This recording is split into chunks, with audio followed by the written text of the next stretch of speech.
sampai ngirim pulsa ya Tat. Terus ketemuan, apalagi sampai kayak gitu, itu dosanya luar biasa. Iya betul.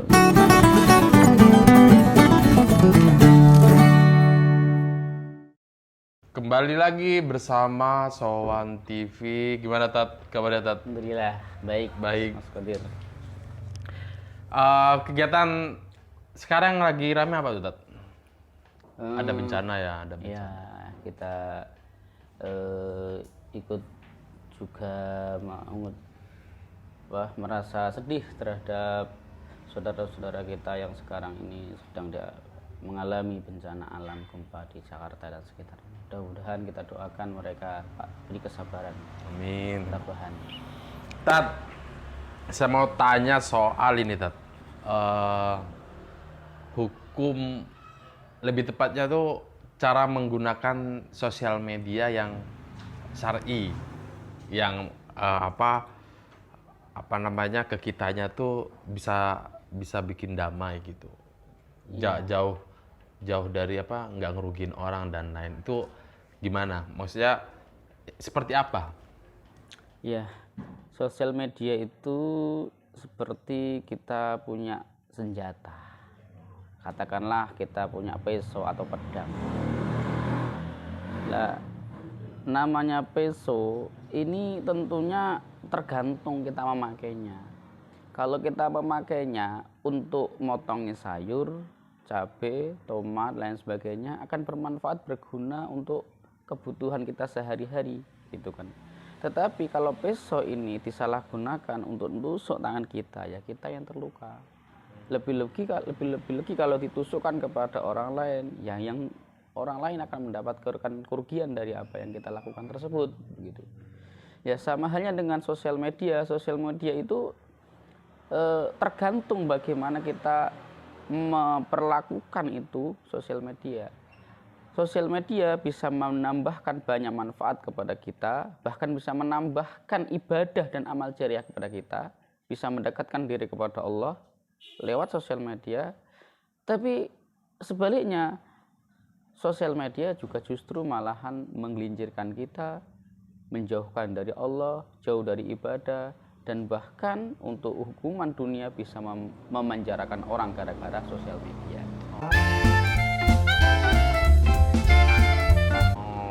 Jadi lebih ke hati-hati Tat ya? Iya, tergantung bagaimana kita memperlakukan itu sosial media. Ini sebagai contoh, sosial media kalau kita pakai untuk sarana dakwah seperti ini. Ada kita punya channel YouTube, kita punya Instagram, Facebook, kemudian kita isi muatan-muatan dakwah, dialog dakwah seperti ini akan banyak didengarkan oleh sekian banyak orang. Dan mereka bisa menyimaknya, bisa mendapatkan hikmah, ibroh dari apa yang sudah kita upload di dalam channel kita kepada sekian banyak orang tanpa kita harus bersusah payah memberitahu, mendakwai mereka satu persatu, begitu. Dan itu akan menjadi nanti amal jariah ketika kita sudah meninggal. Kita meninggalkan konsep-konsep atau video-video baik dalam YouTube. YouTube-nya masih berjalan terus. Suatu ketika kita meninggal, kita masih mendapatkan itu kucuran pahala di alam kubur kita. Luar biasa. Oke, siap. Jadi lebih ke ini aja Tat ya, ke yang baik-baik aja, yang. Nah, kalau misalkan Tat, saya ada tetangga misalkan ya, katakanlah saya ada tetangga gitu. Ini dia berumah tangga, dia nganggur tapi uangnya banyak. Suka main sosmed Tat, suka main sosmed ya kan. Terus kalau misalkan makan enak, makanannya di foto, muncul di aplikasi WhatsApp misalkan, di story gitu kan. Ini nggak di satu aplikasi aja, mungkin semua aplikasi yang dia punya di postingin semua makanan yang Instagramnya, Facebook. Iya, yang enak itu dengan teksnya alhamdulillah. Nah, itu gimana Tat? Maksudnya itu boleh nggak sih kayak gitu? Di posisi makanan yang lezat banget, kan nggak semua orang bisa merasakan makanan itu. Itu gimana? Betul. Ya, kita yang pertama melihat dari sisi innamal a'malu binniyat ya. tergantung niatnya. Dia mempost itu untuk apa? Kalau dia memposting makanan yang mau dia santap, dipost di status WA, di Instagram, itu tujuannya untuk berdagang supaya orang lain mau beli lewat dia, katakanlah, ya no problem, kan begitu, boleh-boleh saja dia promosi begitu. Tetapi kalau niat dia itu ada unsur pamernya, sombong, Ada unsur pamer. Ya, ini yang nonton ya. Jadi kalau antum ngejepret foto ya tadi ya, yang enak-enak nggak boleh pamer. Ya, kalau Ya ada kan? unsur pamer, Status alhamdulillah. maka jatuhnya pada dosa, gitu kan. Padahal kiber, namanya kiber, dosa itu, dosa sombong itu, la yadkhulul jannata man kana fi qalbihi mithqalu habbatin min kibrin. Allah akan mencegah orang yang di dalam hatinya ada secuil daripada sifat kesombongan. Nah, ini perlu kehati-hatian bagi orang yang suka update status, posting-posting makanan-makanan atau apalah yang baru yang dia baru punya. Nah, itu akan, kalau diniatkan untuk sombong, pamer, itu jatuhnya pada dosa. Dosa tadi ya. Dosa guys. Hati-hati. Ya. Jadi kalau ngejepret makanan yang enak-enak, kalau antum dagang nggak apa-apa. Tapi kalau niatnya pamer nggak boleh tadi ya, dosa. Ada unsur pamernya, jadinya sombong, ria. Nah, itu tidak diperkenankan dalam agama kita. Dosa. Paham, gitu paham, ya. paham. Siap. Dan itu tadi apa yang sudah kita sampaikan tadi, sosmed bisa mengantarkan pada dosa, itu contohnya itu tadi. Salah satu contohnya. Padahal teksnya alhamdulillah tuh Tat. Ya, Ya nggak boleh Tat ya kalau misalkan niatnya nggak baik ya. kemaksiatan pun bisa dibungkus dengan agama juga bisa. Iya bisa. Mau nyopet, bismillahirrahmanirrahim. Alhamdulillah rezeki tahun baru. Misalkan. Ya. Terus Orang mau nggak nyopet, boleh. bismillahirrahmanirrahim. Ya, boleh nggak? Ya tetap nggak boleh. Terus dapat uang copetan, dihitung alhamdulillah dapat 1 juta. Apakah seperti itu diperbolehkan? Tentu Nggak boleh ya? Tidak. Kemaksiatan. Dapat togel. Alhamdulillah tembus 2 angka, ya kan? Kemaksiatan tetap kemaksiatan, tidak akan bisa ditutup-tutupi meskipun dengan pembenaran agama. Iya, setuju. Tidak akan mungkin bisa. Buruk tetap buruk, busuk tetap busuk. Busuk kok ya, setuju. Oke, nah selanjutnya Tat, berarti kalau misalkan kita ngeposting itu disesuaikan dengan tujuan dulu ya. Kalau misalkan kita dagang ya boleh-boleh aja gitu Tat ya. Tapi kalau misalkan kita ini ada makanan enak terus niatnya pengen show off, ngasih tahu nih gitu kan, pamer nggak boleh. Dosa Iya. malah ya. Ya, salah satu manfaat atau kegunaan daripada medsos juga adalah untuk jual beli. Iya benar, setuju. Menjadi salah satu sarana mempermudah kita dalam mempromosikan dagangan kita lewat media sosial. Itu luar biasa ya. Dengan 1 kali posting, sekian ratus bahkan sekian ribu orang melihatnya, dan dari sekian ribu nanti mungkin ada beberapa yang membeli ke kita. Ini luar biasa. Setuju, Manfaat setuju. daripada medsos itu. Siap. Oke, lanjut di pertanyaan yang cukup menarik nih Tat. Ya. Kita main handphone, katakanlah, apalagi yang sudah berkeluarga, yang statusnya udah resmi, dia main handphone, kita main handphone, terus stalking ke masa lalu Tat, ke mantan. Mana janji manismu? Di posisi yang sudah berkeluarga, nggak terasa tuh Tat, kan kadang kita sambil dengerin lagu terbayang-bayang ya kan, terus keinget A, B, C, terus kita stalking. Nah itu untuk yang sudah menikah, itu hukumnya gimana Tat? Ya. Allah Ta'ala telah mewanti-wanti dalam ayat-ayatnya dalam Al-Quran, wala taqarrabuz zina, janganlah kalian itu berdekat-dekat dengan zina. Jadi perlu diperhatikan ayatnya ini mengatakan jangan dekat-dekat dengan zina. Dekat-dekat saja tidak boleh. Dekat-dekat artinya apa? Melakukan sesuatu yang mengantarkan kepada perbuatan zina beneran. Gitu kan ya. Lah Mas tadi bilang apa? Stalking mantan ya. Iya, Ngepoin ngepoin. mantan. Ya. Tentunya kita harus memahami dulu mantan itu siapa. Mantan bisa mantan pacar, mantan istri atau mantan suami. Kalau dia adalah sudah mantan posisinya, berarti bukan siapa-siapa kita, bukan mahram kita. Berinteraksi dengan dia harus ada batasnya, gitu kan ya. Lah, kalau seorang yang sudah berkeluarga, kemudian kok dekat-dekat dengan dia lewat chatting atau apa ya dengan nada-nada mesra, ini tentunya dilarang dalam agama. Karena mengantarkan kepada perbuatan zina tersebut. Betapa banyak keluarga yang jatuh pada kondisi seperti ini. Gara-gara chatting lewat WA kebablasan akhirnya bercerailah keluarga tersebut. Ini sangat disayangkan. Kembali pada tema kita tadi bahwa kita harus bijak dalam memakai media sosial. Jangan sampai hidup kita hancur, keluarga hancur gara-gara hanya media sosial itu tadi. Sebenarnya kadang itu chatting ya hanya sekedar chatting gitu kan terhadap mantan. Tapi kemudian dibaca oleh istri. Nah, ini kadang bisa membuat istri cemburu. Dan bahkan kalau berulang-ulang, ini akan menyebabkan istri nanti akan banyak terjadi ya kasus menggugat cerai dan lain sebagainya.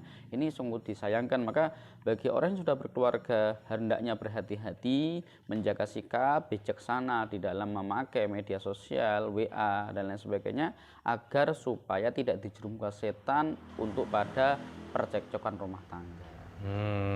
Ya.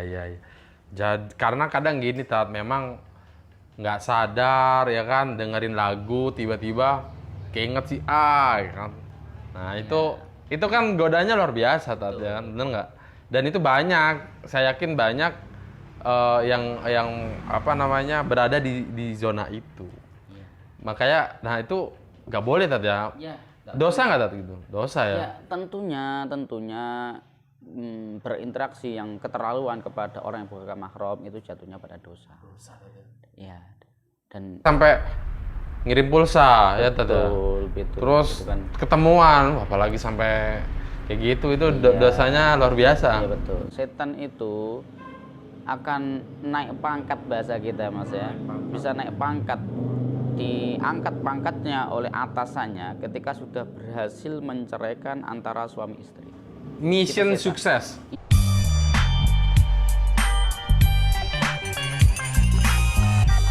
Ya. Jadi setan penggoda kita itu di alam di mana yang tidak tampak, setan yang tidak tampak itu maksud saya.